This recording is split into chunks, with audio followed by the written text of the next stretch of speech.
मायावती जी और राहुल गांधी की नज़दीकियाँ बढ़ रही हैं। देखिए, ये चंडू खाने की गप मत चलवाया करो। अरे बड़ा प्रतिष्ठित चैनल है आपका, ये चंडू खाने की गप्पे कहाँ से लाते हो आप? समाजवादी पूर्वांचल एक्सप्रेसवे का पहले नाम काट दिया, समाजवादी शब्द, और जो ये सुविधाएं देने का जो इंतज़ाम था, सुविधाएं भी काट करके छोटी सुविधाएं कर दी। कई बार भारतीय जनता पार्टी लोगों को बहकाती है, हम लोग बहका नहीं पाए, हम लोगों को समझाते रहे।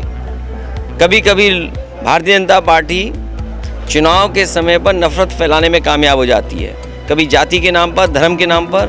नमस्कार, मैं हूं राजीव कुमार और हमसे बात करने के लिए इस समय आजमगढ़ में हैं समाजवादी पार्टी के राष्ट्रीय अध्यक्ष अखिलेश यादव जी। अखिलेश जी, बहुत सवाल है, 24 की तैयारी भी चल रही है। जिस तरीके से आप 24 की तैयारी में गठबंधन को लेकर तैयार हैं, सारे सवालों का पहले तो आप अपने तरफ से क्या जवाब दें? देखिए, जहाँ मैं खड़ा हूँ, ये समाजवादी पूर्वांचल एक्सप्रेसवे में लोगों के लिए रुक कर के एमिनिटीज़ बनाई गई हैं, वे साइड एमिनिटीज़ हैं, जो जन सुविधाएं हैं। हमारे मुख्यमंत्री जी का जैसा छोटा दिल है, उसी तरह का छोटा ये सुविधाएं दी हैं। आगरा लखनऊ एक्सप्रेसवे में जिस किसी ने भी सुविधाएं देखी होंगी, अगर 2 बस आएँ इकट्ठी, अगर वो शौचालय का भी इस्तेमाल करेंगे, सार्वजनिक और चीज़ों का इस्तेमाल करेंगे, तो 2 बसें इकट्ठी इस्तेमाल कर सकती हैं। समाजवादी पूर्वांचल एक्सप्रेसवे का पहले नाम काट दिया, समाजवादी शब्द, और जो ये सुविधाएं देने का जो इंतज़ाम था, सुविधाएं भी काट करके छोटी सुविधाएं कर दी। जो मंडी बननी थी, जो अन्य सुविधाएं होनी थी, वो कुछ नहीं। सर्विस लेन भी आज पूरी नहीं। एक्सप्रेसवे के किनारे जो पेड़ लगने थे, वो भी सरकार ने पेड़ नहीं लगाए। तो ये सरकार आधे अधूरे काम भी पूरे नहीं कर पा रही है, जो अच्छे काम है वो भी काम बिगाड़ रही है। और जनता ने 2 बार मौका दिया। दिल्ली की सरकार को 2 बार सरकार बनवा दी, यूपी की सरकार को 2 बार मौका मिल गया। आखिरकार जनता को क्या मिला? वही टेम्परेरी अग्निवीर की नौकरी, रोज़गार है नहीं, प्राइवेटाइजेशन, आरक्षण, लैटरल एंट्री से पूरी नौकरियां छिन रही हैं, आरक्षण छिन रहा है। आप जो सपना दिखा रहे थे देश के किसानों को कि आय दोगुनी होगी, मैं समझता हूँ आजमगढ़ में 100 किलो गेहूँ भी सरकार ने नहीं खरीदा होगा। प्राइवेट कंपनियों को लाइसेंस दिया, प्राइवेट कंपनियों ने पूरा गेहूँ किसानों का खरीद लिया। चरम सीमा पर महंगाई है, चरम सीमा पर बेरोजगारी है। आखिरकार क्या जवाब है सरकार के पास? इसीलिए समय समय पर सरकार केवल इवेंट कर रही है। खेलो इंडिया के नाम पर सपना दिखाया। इनके पास अपना कोई स्टेडियम नहीं था जहां पर खेलो इंडिया का कार्यक्रम कर सकें, इसीलिए वो प्राइवेट यूनिवर्सिटी में गए, क्योंकि रुकाते कहाँ प्लेयर्स को, उनके खाने का इंतज़ाम कौन करता? तो ये सुविधाएं भी सरकार नहीं दे पाई। इस सरकार को जनता ने जब दोबारा मौका दे दिया, उसके बावजूद भी जनता को जो सुविधाएं मिलनी चाहिए, खासकर गरीब को, किसान को, नौजवान को, वो ये सुविधाएं नहीं दे पा रहे। तो अभी तो 9 साल बेमिसाल करके जश्न मनाया जा रहा है और कहा जा रहा है कि 70 सालों में जो नहीं हुआ वो हमने 9 सालों में किया। देखिए, 9 साल जो मनाए जा रहे हैं, उन्हें दुख तो हुआ होगा कि 3 गाड़ियां इकट्ठी टकरा गईं, 3 इंजन टकरा गए। ये वही सरकार है जिसने कहा कि हमने इलेक्ट्रॉनिक इतनी सेफ्टी दे दी है कि अगर ट्रेन आएगी तो पता लग जाएगा, ट्रेन रुक जाएगी, एक दूसरे से टकराएंगी नहीं इंजन, पीछे से भी आएगी तो नहीं टकराएगी। वो सुविधाएं नहीं दी, वो कवच दिया है। आखिरकार वो कवच का क्या हुआ? कवच नहीं था, या कवच था, या उसकी इतनी अच्छी टेक्नोलॉजी के साथ नहीं बना था, जिसके कारण 3 ट्रेनें टकरा गईं। और संख्या जो बताई जा रही है, वो संख्या बड़ी है। जो संख्या आ रही है, इतने नहीं जान गई है, इससे कई गुना ज़्यादा जानें वहाँ पर गई हैं, जिसका जवाब कोई नहीं सरकार दे पा रहा है। किस बात का ये जश्न मना रहे 9 साल में? किसान की आय दोगुनी नहीं हुई, कोई भी पैदावार हो, किसान की आय दोगुनी नहीं।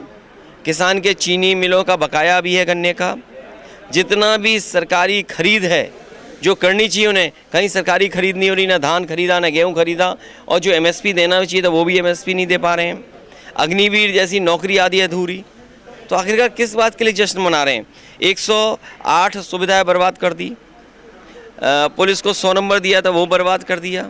हॉस्पिटल में जाओगे तो इलाज नहीं मिलेगा, हॉस्पिटल में जाओगे तो आपको बेड नहीं मिलेगा, और एम्बुलेंस में जाओगे तो एम्बुलेंस का डीजल पेट्रोल ख़त्म हो जाएगा, अगर मरीज़ गंभीर है तो एम्बुलेंस में ही मर जाएगा। इनकी एम्बुलेंस धक्का मार के चल रही है, इनकी पुलिस की 100 नंबर की गाड़ी धक्का मार के चल रही है। जो वित्त मंत्री हैं उनकी गाड़ी को धक्का लग रहा है।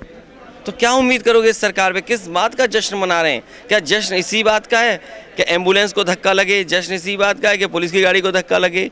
जश्न इसी बात का है कि वित्त मंत्री की गाड़ी को धक्का लगे? क्या जश्न इसलिए मनाएंगे? और सांड अभी तक नहीं सड़कों से हटा पाई है, क्या जश्न इस बात का भी मनाएगी सरकार? अभी आपका एक बयान था कि गोरखपुर नहीं सही कर पा रहे, प्रदेश क्या सही करें, इस पे सिद्धार्थनाथ सिंह ने कमेंट भी किया था, उसको लेके क्या कहेंगे? देखिए, मैंने उनका कमेंट पढ़ा ही नहीं, मुझे सुनने में आया कि वो जानवरों की बात कर रहे हैं। जब मैंने यही कहा कि जब गोरखपुर में सुरक्षित नहीं है चीज़ें, गोरखपुर में मरीज सुरक्षित नहीं, बेटियां सुरक्षित नहीं, नालों में घोटाला हो रहा है, वहाँ जो सुविधाएं मिल जानी चाहिए थी मुख्यमंत्री जी के गृह जनपद में वहाँ नहीं मिल पा रही हैं, तो पूरा प्रदेश क्या उम्मीद करेगा? आजमगढ़ क्या उम्मीद करेगा? जौनपुर क्या उम्मीद करेगा? क्या आजमगढ़ का मेडिकल कॉलेज ठीक चल रहा? क्या जो मशीनें समाजवादी सरकार में नेताजी ने खरीदी थी क्या वो सब सही चल रही हैं? आज पैरामेडिकल क्या ठीक चल रहा है? जो पर्याप्त professor, assistant professor, technical staff होना चाहिए वो है क्या? जौनपुर का मेडिकल कॉलेज आधुनिक खंडर खड़ा है, मेडिकल कॉलेज में असिस्टेंट प्रोफेसर्स कहाँ हैं, डॉक्टर्स कहाँ हैं?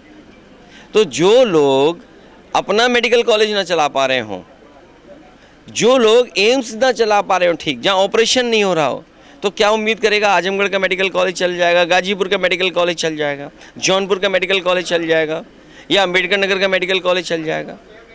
इसीलिए मैंने कहा कि और फिर उनके सरकार क्या जानवरों से तुलना कर रहे थे, कुछ जानवर की बात कर रहे थे। मुझे तो समझ में नहीं आया कि क्या जानवर की बात कर रहे थे। चलिए वो भी समझ में आएगा। मायावती जी ने भी ट्वीट किया कि चाहे समाजवादी पार्टी हो, चाहे भारतीय जनता पार्टी, चाहे कांग्रेस, दलितों का उन्होंने हक मारा है और उन्होंने दलितों को पीछे रखा। समाजवादी लोगों ने संकल्प लिया है और बाबा साहब भीमराव अम्बेडकर जी ने जो सपना दिखाया, नेताजी ने जो रास्ता दिखाया था, उसी रास्ते पे चल करके पिछड़े, दलित और मुस्लिम भाइयों का भला होगा। अखिलेश जी की सोच तो रहती है कि जो आज की चलन उससे 15 साल आगे आपके विजन रहता है, लेकिन वो कहाँ क्यों फेल हो जाता है? किस तरीके से आप उसको अचीव नहीं कर पाते? मुझे खुशी है इस बात की कि चाहे सरकार न बनी हो, लेकिन हम समाजवादी लोग कम से कम इस बात का गर्व करते हैं कि उत्तर प्रदेश को एक विज़न दिया, उत्तर प्रदेश को एक्सप्रेस वे दिए, उस पर मेडिकल कॉलेज दिए, एक्सप्रेस वे को हाई टेक पुलिस के लिए गाड़ियां दी, एम्बुलेंस सिस्टम दिया, लैपटॉप दिया, कन्या विधन दिया, ऑनलाइन बेनिफिट ट्रांसफ़र सिस्टम दिया, जो आज अकाउंट में आ रहा है वो ऑनलाइन बेनिफिट ट्रांसफर सिस्टम दिया। सबसे ज़्यादा ब्रांचेस यूपी में खोली बैंक्स की। तो हमें इस बात की खुशी है कि उत्तर प्रदेश को आगे ले जाने का काम किया। जहाँ तक क्षेत्रीय समीकरण हैं, कई बार भारतीय जनता पार्टी लोगों को बहकाती है, हम लोग बहका नहीं पाए, हम लोगों को समझाते रहे। कभी कभी भारतीय जनता पार्टी चुनाव के समय पर नफरत फैलाने में कामयाब हो जाती है, कभी जाति के नाम पर, धर्म के नाम पर, लेकिन आने वाले समय में समाजवादी कार्यकर्ता, नेता इस बात के लिए तैयार हैं। हम लोगों के कार्यक्रम होने जा रहे हैं, लगातार कार्यक्रम होंगे लोकसभा तक, जिससे कि कार्यकर्ताओं तक ये जानकारी मिले कि बीजेपी से कैसे सावधान रहना है। अच्छा, आपकी यही एक बात थी कि आपका एक अनुभव था के बारे में कहा कि आपका अनुभव अच्छा नहीं रहा गठबंधन को लेके, तो अभी फिर अब 24 की तैयारी को लेके भी आप देखिए, अनुभव अच्छा बुरा नहीं है, अनुभव मिला, कम से कम हम लोग जानते हैं कैसे गठबंधन चलाया जा सकता है। अब कम से कम ये जान गए हैं कि किसके साथ गठबंधन करना है। तो इसका भी खुलासा कुछ हो जाए? नहीं, खुलासा तो यही कि जिसको गठबंधन करना है वो कॉन्स्टेंसी बताए, अपना प्रत्याशी बताए, हमारे लिए दरवाजे खुले हैं। मायावती जी और राहुल गांधी की नज़दीकियाँ बढ़ रही हैं, देखिए, ये चंडू खाने की गप मत चलवाया करो। अरे बड़ा प्रतिष्ठित चैनल है आपका, ये चंडू खाने की गप्पे कहाँ से लाते हो आप? और फिर सिद्धांत की लड़ाई है, कोई लड़ाई ये नहीं है, ये सिद्धांत की लड़ाई है। भाई बाबा साहब भीमराव अम्बेडकर जी ने जो रास्ता दिखाया, संविधान बचेगा कि नहीं बचेगा? अभी आपने लोकसभा का उद्घाटन देखा, हमें कोई शिकायत नहीं है, लेकिन क्या विपक्ष का सम्मान होगा? क्या विपक्ष के लोगों की सुनवाई होगी? अगर लोकतंत्र में विपक्ष को दबाया जाएगा तो क्या ये लोकतंत्र मजबूत होगा इससे? अगले जी अंतिम सवाल होगा कि जिस तरीके से खिलाड़ियों का आक्रोश है और जिस पे कार्रवाई नहीं हो रही, उसको लेके आप क्या कहें? देखिए, खिलाड़ियों और ख़ासकर बेटियों के लिए बीजेपी ने चुनाव के लिए तो सपना दिखाया कि बेटी बचाओ बेटी पढ़ाओ, सत्ता में आ गए तो कितना अपमानित महसूस कर रहे हैं। उन्हें न्याय की उम्मीद थी, बीजेपी न्याय नहीं दे पा रही है। कम से कम बीजेपी के लोगों को अपना नारा याद रखना चाहिए और बेटियों को अपमानित नहीं होने देना चाहिए। यूपी तक के दर्शकों के लिए आपका अंतिम संदेश क्या है? मुझे उम्मीद है कि यूपी तक के माध्यम से जनता देखेगी और इस बार 24 में बदलाव लाएगी।